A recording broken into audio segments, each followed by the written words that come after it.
Accra is filled with amazing, innovative entrepreneurs. Today, we are at the Shop Accra to find out what it took to start one of Accra's most successful concept stores. Let's go inside. Julian Beats.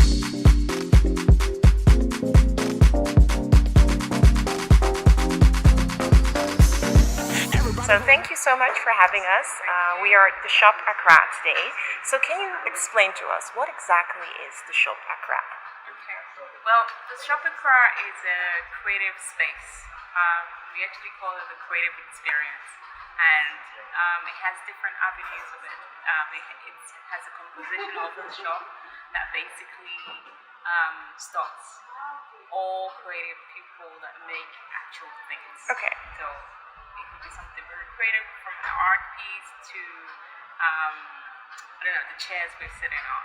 So we give people the platform to be able to showcase whatever that they create and also support them in some way and encourage them to stay creative, because creativity is definitely the future, we believe here. We also have the other avenue of incorporating other artists such as musicians, poets, and so on and so forth. And we have these events that we do once a week, and we invite artists to come in and just to really showcase their work raw to a different audience. They get to, rap maybe acoustic, do an unplug, and also interact with the audience and have a prior intimate Q&A. And we did a session just last week gone, and it was amazing. And people really loved the fact that they can, talk to these artists. So it's and really talk about their interactive. process. Yeah. That's great. And of course, it's a very dynamic store. You have so many different things. It goes from art, like you said, even the furniture that we are currently sitting on is for sale.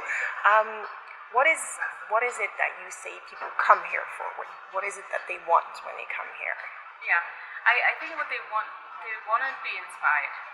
I think that's the key. And when I was actually, when I was thinking about the concept of the store, I wanted to create a space where every day would be inspired by it, by just looking at what other people are making, so it wasn't really to just, have a shop where, people come and just browse, but really people come and every day it changes, There's no, you come to the shop, the next week you come back and you realize something new again. You realize that the shop has grown and the shop looks different. So the idea is really to inspire. We believe that everyone is creative in their own way, and we just want to empower them and encourage them to be the creative person that they are.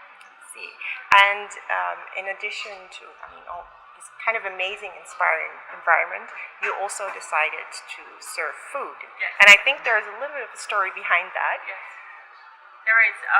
Initially when I came back I basically grew up in Germany, schooled in the UK, schooled a bit also in the US. And when I came back, I was vegan. Not a vegetarian, I was a vegan. Wow, that must be a challenge in Ghana. So when I came, it was pretty much a big challenge. I couldn't eat a lot, and it was frustrating because you need a lot of energy. So I quickly had to advise myself properly to just get in the proteins that I need, the right nutrition that I need. So I had to change my diet completely to fit the context. So in 2014, my sister came from the UK, and she's been vegetarian all her life. I started when I was 16, but she's been basically since the beginning. And basically, she came up with the idea. She was like, okay, it's so hard to get food. Why don't we just do something ourselves? And so we started with a cafe, and the cafe was all about living well. And basically it was about incorporating local ingredients, which we have abundance of, and actually putting it together to make healthy, balanced food, which automatically encourage people to eat healthier and also be more food conscious, and especially if they're vegan, then that would satisfy their requirements for in terms of food intake. So it's kind of a combination between vegan, yet also really healthy food. Exactly. Which is all sourced locally. Also Yes. locally. So it was very important that when this shop was setting up, that we had that space, because I think it goes hand to hand. We wanted to create an experience where people come in and they're able to sort of like, you know, buy amazing creative stuff as well as also eat amazing food. And I think that is also in line with your vision for it to Right. be an inspiring place. Exactly. For a person to be inspired, you have to be surrounded by, of course, a beautiful environment. But in addition to that, the food that you eat It's important. needs to be nutritious, and especially in today's world, I think that is Yeah. it's a really good thing to have such a kind of like an oasis of peace, I guess Yes. you could say. So, like you said, you grew up in Germany, you went Mm-hmm. to school in the UK, you went to the US. What made you want to start a store in Ghana? What was that journey like? What was the journey like? Um, the journey was a very it wasn't a straightforward journey. Basically, it was a zigzag journey. I initially, when I came back, I had to get myself a job. Obviously, I was working full time, but from someone who has I have a historian background, so I study history and African studies, and I actually majored in art history. Um, the creative and the art was something that I was very interested in. So initially, when I first came, I started collecting amazing art and creative pieces that I saw around. But I was working full time because you have to Yeah, to survive. make some money, of Yeah. course. Yeah. But initially, when I came, it was a volunteer. I volunteered for 6 months, and it was one of those things where I think back then, 2010, it was like very surprising that what you're coming back to Ghana and you're volunteering, but you're not getting paid. Yeah. So eventually, that 6 month volunteership turned into a full time job for 2 years, and then I was able to save some money, and I was collecting. I was like pretty much in tune. I couldn't believe how much how much great um, you know how much creativity is actually on in this country. So I was like collecting as many things that I thought it was unique and craft wise was technically amazing, and um, eventually 2013, the same time that we were opening the cafe, vegan cafe, I decided that it was important to put some of the collected pieces around.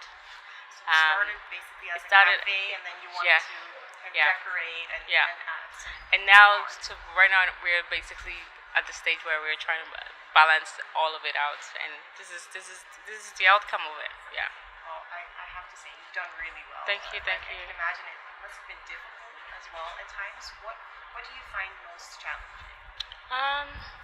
You see, one of the most challenging aspect of entrepreneurship here in Ghana is um, dealing with the attitude of people.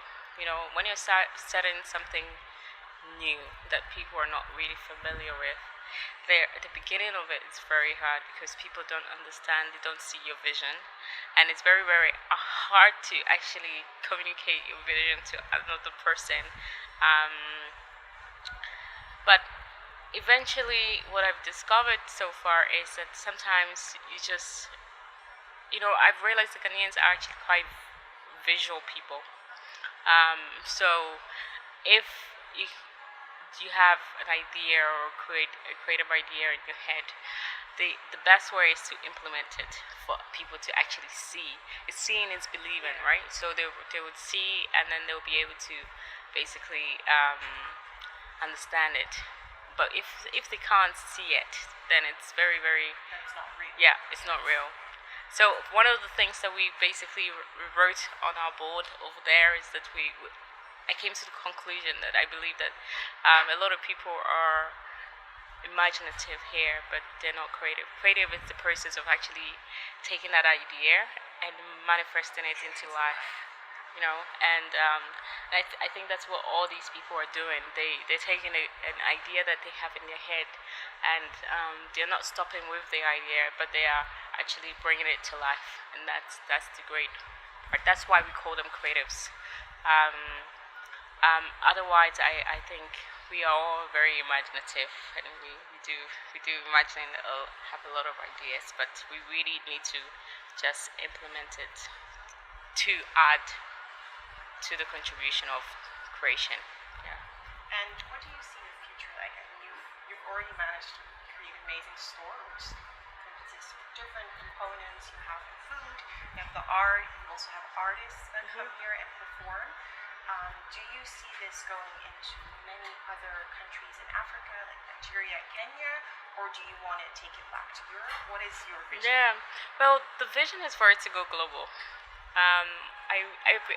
I did a research just 7 years ago, and that's why I was like very, very interested in coming back to Ghana. I realized that I did a research about how many Ghanaians actually live abroad, and it turns out at that time there was about 22 million Ghanaians living here in the country, and then it turns out that it was roughly about 23 million as well living abroad. So there are Ghanaians all over the place, and this is just Ghanaians. So if you were to take Africans, there were Africans all over the place.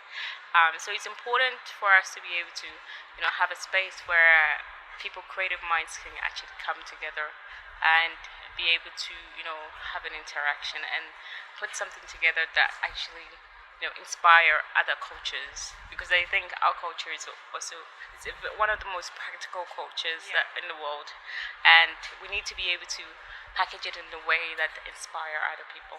And I think that what is also really important, what I find at least, is that Africa is always seen as a country. Oh, Africa.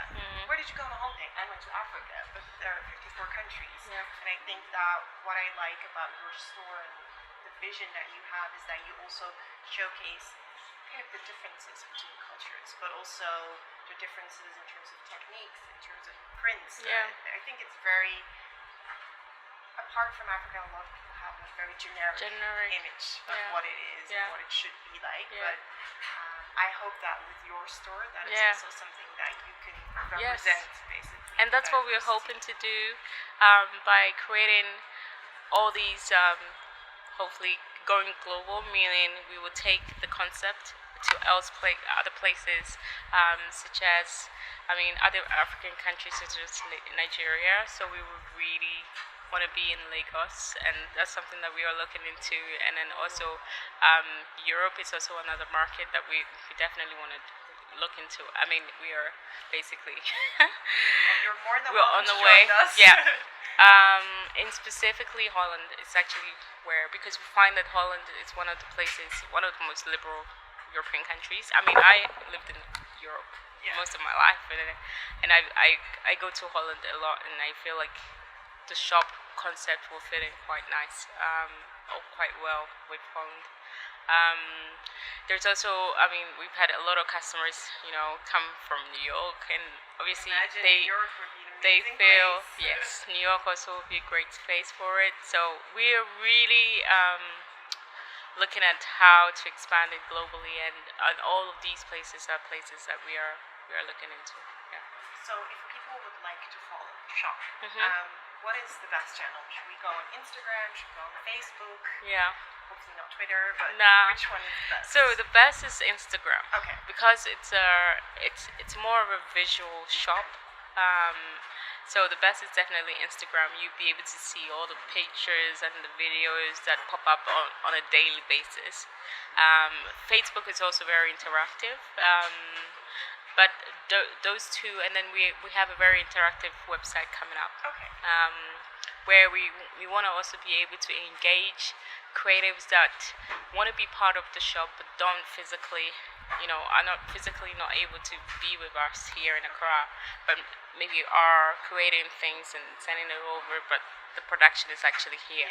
Yeah. So we want to be able to create an online platform for it to be interactive and also have that same experience, when you go visually online. Yeah. And that's the great thing about the internet. You can reach so many people. And Exactly. I think that, yeah, the vision that you have, but also the combination with the possibilities nowadays, that you can most definitely reach really, really big audiences. So thank you so much. Thank you We're going to too. take another look at the shop. Right. And make sure to follow them on Instagram. The Instagram page is, The shop Accra. well, that's very simple. You Yeah. can't miss that. Yeah. And we're going to take another look around, and hopefully we'll see the store in 2 years, 1.5 years in Amsterdam.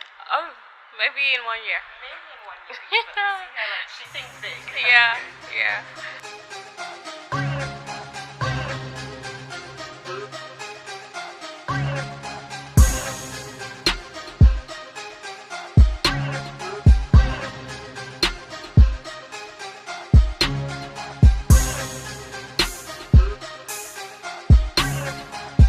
These are some of the artists that you currently represent in the store as well. And as you can see, it's a beautiful variety of different colors, different textures, different techniques as well that they use.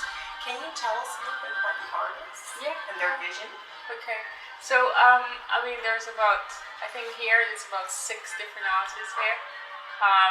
We have the Accra scene life, and basically she's a Portuguese lady who's been in Ghana for the past 12 years now.